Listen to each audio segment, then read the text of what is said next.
Hello welcome to our channel. This is our question number 32। हमारे पास एक figure है जिसमें ये वाले एंगल आपका 150 है विच इज़ गिवन, और ये वाले एंगल 51 है। एंगल ए ओ ई बराबर 150 और एंगल डी ए ओ बराबर 51। ये भी चीज़ क्लियर है।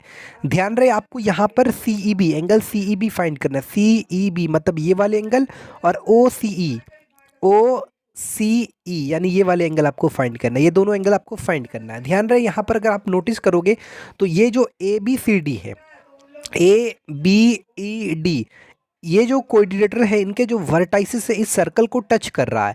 जब सर्कल को टच करने लगेगा कोऑर्डिनेटर के वर्टाइसिस, तो इस कोऑर्डिनेटर को, इस तरह के कोऑर्डिनेटर को हम लोग साइक्लिक कोऑर्डिनेटर बोलेंगे। यहाँ पर आपको पता है कि साइक्लिक कोऑर्डिनेटर में क्या होता है, जो अपोजिट एंगल का सम होता है, यानी ये वाले एंगल और ये वाले एंगल का सम क्या होगा, 180 डिग्री होगा। यानी एंगल और ये वाले एंगल और ये वाले एंगल का जो सम होगा 180 डिग्री होगा। तो हम यहाँ पर कह सकते हैं angle A D B, angle A D B. ध्यान रहे यहाँ पर एक चीज़ क्लियर हो जाए, एंगल ए डी बी नहीं लिखना है, यहाँ पर एंगल डी ए ओ लिखना है। ठीक है, क्लियर तरीके से बता दें आप। तो angle D A O plus angle D E B. अब देखो यहाँ पर डी ए ओ का वैल्यू ऑलरेडी 51 दिया है, तो हमने यहाँ पर डाल दिया डी ई बी बराबर angle D A O plus angle D E B बराबर 180। तो यहाँ पर 51 हमने यहाँ पर डाल दिया वैल्यू, तो एंगल डी ई बी का जो वैल्यू निकल गया 129 डिग्री निकल गया। ठीक है, क्लियर तरीके से, किसमें कोई दिक्कत नहीं। यहाँ हम रीज़न लिख दिए, sum of opposite angles of a cyclic coordinator is 180 degree. Now अगर हमने, क्योंकि यहाँ पर मेरा टारगेट क्या सी ई बी निकालने का, तो हम देखें कि डी ई बी फाइंड हो गया, तो हम सी ई बी भी निकाल सकते हैं। Angle D E B find हो गया है। अब ये पता है कि ये जो एंगल बन रहा है एक स्ट्रेट लाइन पर बन रहा है, तो हम यहाँ कह सकते हैं कि angle D E B plus angle C E B बराबर 180 डिग्री। रीज़न क्या है, स्ट्रेट लाइन पर जो एंगल बनता है 180 डिग्री बनता है। यहाँ पर एंगल डी ई बी की जगह 129 दी और एंगल सी ई बी का वैल्यू आराम से ईजी तरीके से फाइंड हो गया 51, कोई दिक्कत नहीं। ठीक है, नाउ अब हमारा टारगेट ये है कि सी ई बी तो फाइंड हो गया, लेकिन ओ सी ई फाइंड कैसे करेंगे, ये हमारा एक टारगेट है। तो देखो ओ सी ई, ये वाले एंगल की बात हो रही है, ये वाले एंगल। अगर आपने ये वाला ऑलरेडी है 51, अगर आपने ये वाले एंगल फाइंड कर लिया तो आराम से आप ये वाले एंगल फाइंड कर सकते हैं, क्योंकि ट्रायंगल में एंगल का प्रॉपर्टी क्या होता है, sum of interior angle of a triangle is 180 degree. तो ये एंगल अगर फाइंड करना है तो ये वाले एंगल आपको फाइंड करने होंगे। तो यहाँ पर एक चीज़ आप नोटिस करना बच्चों, ये जो आर्क दिख रहा है, ये जो आर्क है आपका आर्क ए ई, ये जो सेंटर पर जो एंगल बनाएंगे, यहाँ पर जितना भी बन रहा है उसका दो गुना बनाएगा। अच्छा, सेंटर पर जो एंगल बनाएगा वो कौन सा होगा, रिफ्लेक्स एंगल। रिफ्लेक्स एंगल मतलब ऐसा एंगल जो 180 से बड़ा हो, 360 से लेस हो। यानी यहाँ पर जो एंगल बनाएगा ये आर्क ए ई, ये वाले एंगल बनाएगा, और ये वाला एंगल क्या होगा, रिफ्लेक्स एंगल होगा। रिफ्लेक्स एंगल कितना होगा, 150, 360 में 150 घटा देंगे, कितना बचेगा आपका, हो जाएगा 210 डिग्री हो जाएगा रिफ्लेक्स एंगल। तो कहीं ना कहीं ये जो रिफ्लेक्स एंगल आपका ए ओ ई है वो बराबर होगा 2 times of angle A D E, हम कह सकते हैं, क्योंकि आपको पता है कि सेंटर पर जो एंगल बनता है सर्कल के सर्कमफ्रेंस पर जो बनता है उसका दो गुना बनता है, ये चीज़ आपको पता। तो हम यहाँ पर कह सकते हैं कि रिफ्लेक्स एंगल ए ओ ई बराबर 2 times angle A D E. अब हमको एंगल ए ओ ई, जो रिफ्लेक्स एंगल ए ओ ई है उसका वैल्यू कितना आया, 210 डिग्री। तो यहाँ पर हमने ए डी ई का इजी वे में वैल्यू निकाल लिया, ए डी ई का। जब हमने ए डी ई का यहाँ पर वैल्यू निकाला 105, यानी ये वाले एंगल आपको हमने 105 निकाल लिया, तो आप आराम से हम ये एंगल फाइंड कर सकते हैं, ये 105 और ये 151। तो 180 में 100 माइनस 105 प्लस एक माइनस 105 प्लस 51, 51। तो यहाँ पर क्लियर तरीके से देख सकते हैं एंगल ओ सी ई का ही वैल्यू, हमने ओ सी ई का वैल्यू निकाल दिया क्लियर तरीके से, कोई इसमें प्रॉब्लम नहीं है, बार बार समझो। ठीक है स्टूडेंट, ये हमारा नेक्स्ट क्वेश्चन है। इसमें दो सर्कल है, एक दूसरे को इंटरसेक्ट कर रहा है। ये आपका ये जो कोड BC दिख रहा है दोनों सर्कल के लिए कॉमन कोड है। यहाँ पर इस P पॉइंट, ये हमारा सेंटर P है, ये हमारा सेंटर Q है। अब ये P पॉइंट्स और Q, ये P पॉइंट को A पॉइंट से मिलाया गया और यहाँ पर B से मिलाया गया है, फिर इस पॉइंट को B से, फिर इस पॉइंट को D से, फिर ये हमारा ये D लाइन सेगमेंट है, ये जो कि ये इस पॉइंट में इंटरसेक्ट हो रहा है। इस पॉइंट को हमने सी कंसीडर कर लिया, जो कि CB कोड जैसे ऑलरेडी बता दिया हमने। एक्चुअली हमको यहाँ पर फाइंड करना है ये वाले x की वैल्यू, यानी एंगल ये वाले x, यानी ये एंगल आपको फाइंड करना है। तो ध्यान दीजिएगा यहाँ पर अगर हम एंगल APB बराबर 2 टाइम्स एंगल ACB कह सकते हैं। APB यानी ये वाले जो आर्क दिख रहा है, ये जो आर्क है ये आपके सर्कल के सरकमफ्रेंस पर कितना एंगल बनाएगा, यहाँ यहाँ पर इसका दोगुना बनेगा, यानी यहाँ पर जितना भी बनेगा उसका दोगुना यहाँ भी बनेगा, यानी यहाँ 150 बन रहा तो यहाँ इसका आधा बनेगा, यानी एंगल ए सी बी का वैल्यू कितना होगा 75 डिग्री होगा। वो भी क्लियर हो गया आराम से, कोई दिक्कत नहीं। फिर से समझो, ये आर्क सेंटर पर ये एंगल बना रहा है और यही सेम आर्क देखो इस आर्क का ये वाला एंड है, ये वाले एंड को ज्वाइन किया गया है और यही आर्क सर्कल के इस हिस्से में बना रहा है एंगल। तो कितना एंगल बनाएगा, इसका दोगुना बनाएगा, यहाँ पर जितनी भी बन रहा है उसका दोगुना, यानी कहीं ना कहीं इसका आधा यहाँ पर बनेगा। तो वही हो गया 150 का आधा 75। तो ये वाले वैल्यू आपको निकल गया। अच्छा ध्यान रहे, यहाँ पर x की वैल्यू को फाइंड करना है। अब यहाँ पर देखिएगा, so angle B C D बराबर कितना है हमारा। अब एक चीज़ ध्यान दीजिएगा, यहाँ पर ये वाले एंगल हमने 75 निकाला, कौन सा एंगल ए सी बी। जब एंगल ए सी बी हमने 75 फाइंड किया तो एंगल बी सी डी कितना होगा, तो 180 में 75 घटा देंगे, 10 में 5 गया 5, 7 में 7 गया 105 डिग्री होगा। होगा कि नहीं, ऑफकोर्स होगा। तो यहाँ पर एंगल बी सी डी बराबर 105, हमने थोड़ा सा डायरेक्टली लिख दिया, आप प्रोसेस वाइज इसको लिख लेना। नाउ अब यहाँ पर अगर देखा जाए तो डी क्यू बी बराबर क्या होगा, 2 टाइम्स होगा। डी क्यू बी बराबर क्या होगा, 2 टाइम्स होगा एंगल बी सी डी के। यहाँ पर ध्यान दीजिएगा, यहाँ पर इस चीज़ को डायमीटर मत समझिएगा, ये इससे ज्वाइन किया गया है इस सेंटर से, ठीक है। फिगर आप अच्छा से बना लेना, ये भी डायमीटर नहीं है। यहाँ पर ये वाले सर्कल जो है, ये वाले जो सर्कल देख रहे हैं ये बड़े सर्कल है। अगर सर्कल बड़ा होता है तो सेंटर पर जो एंगल बनेगा वो आपका रिफ्लेक्स एंगल बनेगा। तो यहाँ पर जो एंगल बनेगा, ये वाले आर्क जो बड़े वाले आर्क दिख रहा है, ये आर्क सेंटर पर जो एंगल बनाएगा वो ये वाला बनाएगा, यानी रिफ्लेक्स एंगल। और यही आर्क यहाँ पर सर्कल के किसी हिस्से पर जो बनाएगा ये वाला बनाएगा, एंगल बी सी डी। तो एंगल बी क्यू डी यानी reflex angle P Q D बराबर 2 टाइम्स ऑफ दिस एंगल। तो वही चीज़ हमने यहाँ पर लिखा, यहाँ पर रिफ्लेक्स छूट गया था जो कि हमने लिख दिया। अब देखो रिफ्लेक्स एंगल निकालना है, यानी ये वाला एंगल निकालना है, तो क्या करेंगे 360 में माइनस एक्स कर देंगे तो ये वाले एंगल फाइंड हो जाएगा। यानी reflex angle B Q D क्या है हमारा, बी क्यू डी बोलो या डी क्यू बी बोलो, 360 माइनस एक्स, ठीक है। और यहाँ पर बी सी डी का वैल्यू ऑलरेडी दिया हुआ है, कितना है, बी सी डी का कितना निकाले 105, तो यहाँ पर 105 डिग्री। अब हमने सॉल्व किया और यहाँ पर 2 गुना 105 तो 210 हो गया और x का वैल्यू 150 इजी वे में निकल गया, इसमें कोई टेंशन नहीं लिया हमने, आराम से फाइंड कर लिया, ठीक है।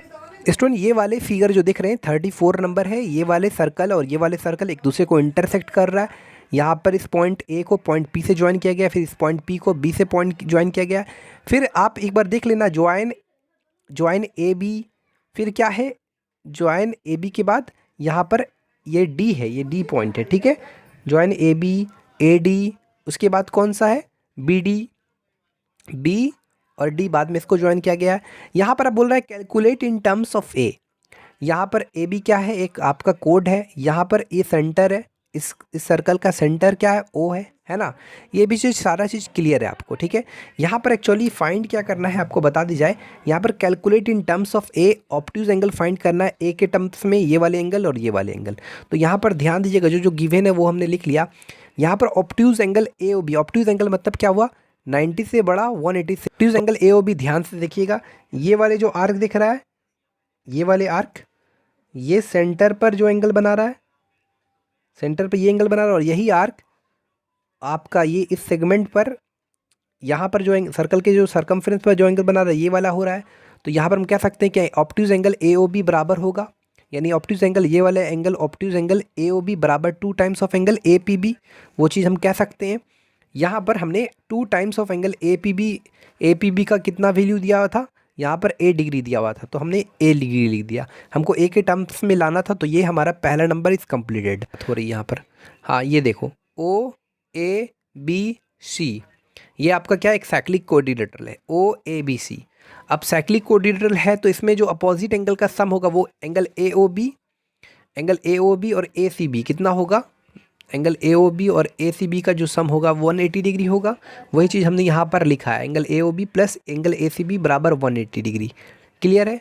अब यहाँ पर देखा जाए तो एंगल ए ओ बी जो है का वैल्यू हम ऑलरेडी निकाल चुके हैं, कितना 2a।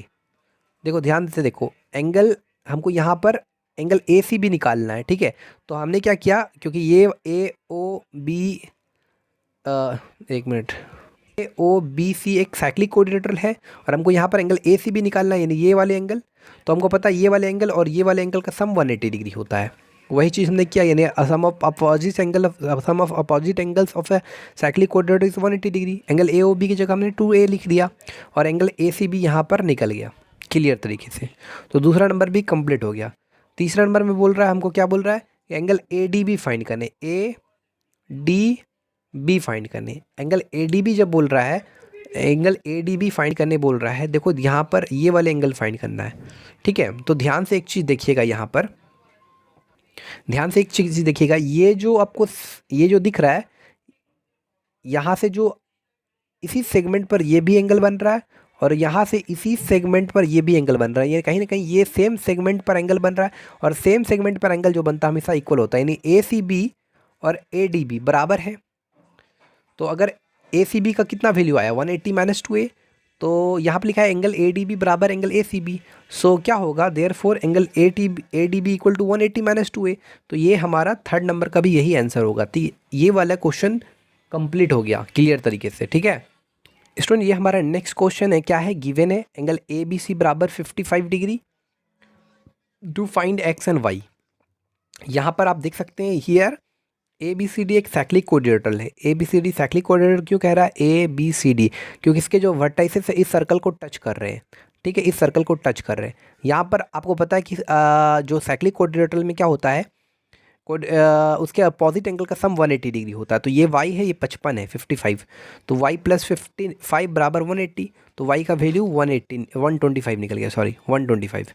नाउ अब हमको पता है कि reflex angle A O C बराबर, देखिएगा ये वाले जो आर्क है, ये आर्क ध्यान से देखिएगा,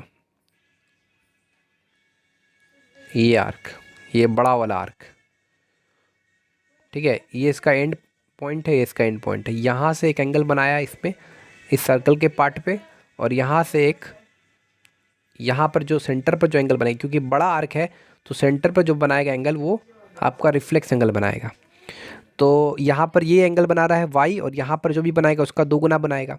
यानी हम यहाँ पर कह सकते हैं, यहाँ पर क्योंकि ये क्या है, एक बड़ा आर्क है, तो सेंटर पर रिफ्लेक्स एंगल बनेगा, ठीक है। तो यहाँ पर हम कह सकते हैं reflex angle A O C बराबर 2 टाइम्स एंगल ए डी सी।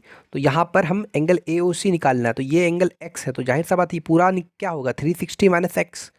ऐसे रिफ्लेक्स एंगल क्या होता है, 360 से छोटा होता है और 180 से बड़ा होता है। तो यहाँ पर 360 माइनस एक्स बराबर 2y। अब y का वैल्यू ऑलरेडी हमको फाइंड था, तो x का भी वैल्यू हमने यहाँ पर क्लियर तरीके से निकाल दिया, इसमें कोई दिक्कत नहीं, ठीक है। ये हमारा क्वेश्चन है, एक सर्कल है, इसमें ए बी और सी डी पैरेलल है, फिर बाद में ज्वाइन किया गया। यहाँ पर गिवन कि ए बी सी डी एक पैरेललोग्राम, टू प्रूफ करना है B C D equal to 2 times A B. यहाँ पर हमने एक ऑब्जर्वेशन किया कि एंगल बी ए डी जो है वो बराबर होगा 2 times of B E D. अरे यही आर्क सेंटर पर ये एंगल बना रहा है और यही आर्क यहाँ पर ये एंगल बना रहा है डी ई बी। तो जाहिर सा बात है बी ए डी क्या होगा, 2 टाइम्स ऑफ होगा एंगल, यहाँ पर बी ए डी क्या होगा 2 times of angle B E D होगा। ये चीज़ क्लियर है। उसके बाद हमने यहाँ पर कुछ नहीं किया, इस बी ई डी, यहाँ पर जो दिख रहे हैं बी ई डी और ए बी, ये चीज़ सेम थिंग है क्योंकि इक्वल है दोनों, क्योंकि ये लाइन पैरेलल है और ये लाइन एंगल और ये एंगल अल्टरनेट इंटीरियर एंगल है। तो angle A B E D बराबर है, तो एंगल बी ई डी की जगह एंगल ए बी लिख सकते हैं। इसको इक्वेशन हमने 1 कंसिडर किया। उसके बाद यहाँ पर देखेंगे कि एंगल बी ए डी जो है वो बराबर है बी सी डी के, बी ए डी और बी ए डी और बी सी डी। देखो कैसे बराबर है, बी ए डी और बी सी डी, ठीक है। यानी ये वाले एंगल और ये वाले एंगल कैसे बराबर है, बी ए डी और बी सी डी, क्योंकि पैरेललोग्राम में क्या होता है, अपोजिट एंगल का जो आमने सामने के जो एंगल्स होते हैं अपोजिट एंगल वो इक्वल होते हैं। अब हम फ्रॉम 1 एंड 2 से लेफ्ट हैंड साइड बराबर है तो राइट हैंड साइड भी बराबर होगा। तो ये चीज़ प्रूव हो गया क्लियर तरीके से, ठीक है, कोई इसमें दिक्कत नहीं। Actually student nowadays I am not getting views in my channel and my video, please share and subscribe our channel. That's why I'm saying, I'm repeating again, please like also. The first question, not the first question, question number 36, we have ABCD is a cyclic quadrilateral in which AB is parallel to DC and AB is the diameter of the circle. We have given angle BED equal to 65 degree. You have to calculate angle DAB and angle BDC. We have given figure, we have drawn a circle. This ABCD is called आपका cyclic quadrilateral. Why it is cyclic quadrilateral? Because इसके जो vertices है, all vertices are touching the circle. जितने भी vertices है इस quadrilateral ABCD के circle को टच कर रहे हैं, इसलिए इस कोडिलेटरल को क्या नाम दिया गया है? इस कोडिलेटरल को साइक्लिक कोडिलेटरल नाम दिया गया है. Here this line and this line is parallel. AB is parallel to CD. We have to actually find angle DAB. Which angle is this DAB? I am talking about this angle and angle BDC. BDC. Which angle I am talking about? BDC. I think this angle about. Okay, BDC. So then how can I find? So we have to first write and prove. So we know that ki a quadrilateral is always 180 degree. We all know about this. Here angle DEB plus angle DCB. Angle DEB. So here angle DEB plus angle DCB equal to 180 degree. We have already known about what is the angle of DE. The value of angle DEB which is given 65 degree. So now we have actually found here angle DCB which is 115 degree. Clear? Here we have noticed that ki DAB plus DCB equal to 180 degree. Why? Because it is a cyclic quadrilateral. Now we have found here DAB barabar 65 degree. Actually we have to find the angle of angle DAB, the value of angle DAB. Then you have clearly watch here angle DAB barabar 65 degree. Okay. And the next we have to find that it is angle BDC. Angle BDC, which means this angle we have to find. How can we find? Let's see. In triangle DAB, where we know that in triangle DAB we know that ki sum of interior angle of a triangle is 180 degree. Then we can write easily angle DAB plus angle ADB plus angle DBA barabar 180 degree. Look at this. AB is look like a diameter. Okay. AB is here diameter which is already here given. Clearly you can read the question. AB is diameter. और ये जो diameter है, ये diameter circle के इस part पर जो semi circle पर जो एंगल बनाएगा, सबटेंड करेगा, वो 90 डिग्री होगा. तो दैट्स वाई यहाँ पर हमने हियर एंगल एंगल ADB बराबर 90 degree and angle DAB which is already gate, that is 65 degree. So now we can easily find that is angle DBA barabar 25 degree. Student, actually we have to find angle BDC, not angle DBA. I think how can we find that angle DBA? You can see clearly angle BDC barabar angle DBA. That's why angle BDC barabar 25 degree. Angle the value of angle DBA we have already proved here. We have already got here 25 degree. How can we say that ki angle BDC barabar angle DBA? These angles are called alternate interior angle. Why it is alternate interior angle? Angle DBA. I mean this angle and these angles are equal. Why? Because this line and this line parallel and this DV is transversal line. Transversal line it means ये angle और ये angle आपस में बराबर है. तो हमने यहाँ पर इजीली एंगल ये वाले एंगल BDC का वैल्यू फाइंड कर लिया. ठीक है student, this is our next question. We have in the given figure AB is a diameter which is already given in your question and chord ED is parallel to this is chord ED which is parallel to this chord AB and angle EAB equal to 60 degree. Actually we have to calculate the value of angle EBA and the second which is that angle BCD. How can we find? We have given ED is parallel to AB. ED is parallel to AB and angle EAB equal to 60 degree. We have to find angle EBA and angle BCD.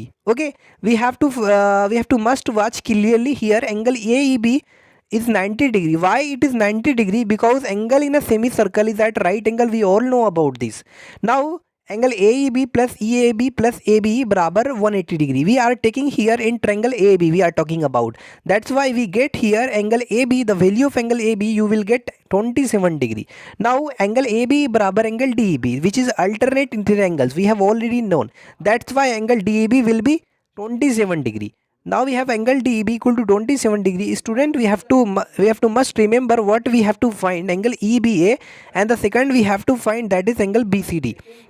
Here angle DEB plus angle BCD बराबर 180 डिग्री. Why? Because DEBC is parallelogram. DEBC, look at this figure. DEBC is parallelogram, and this line and this line is parallel.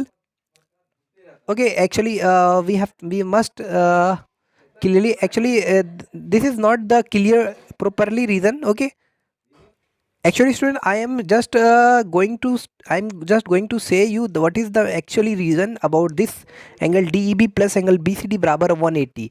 ध्यान दीजिएगा यहाँ पर, ये this line and this line is parallel and this is called transversal line, and that's why these angles, transversal line के एक ही side पर ये जो दोनों एंगल का सम होता है 180 डिग्री होता है. That's why angle DEB plus angle BCD बराबर 180 degree. These angles are called co interior angle. ठीक है, इसका सम 180 होता. तो here we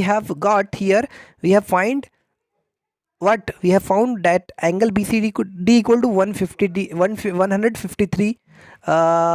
question number 1 and question number second, जो हमारा फर्स्ट पार्ट है वो भी आ गया और सेकंड पार्ट भी हमारा क्लियर हो गया. ठीक.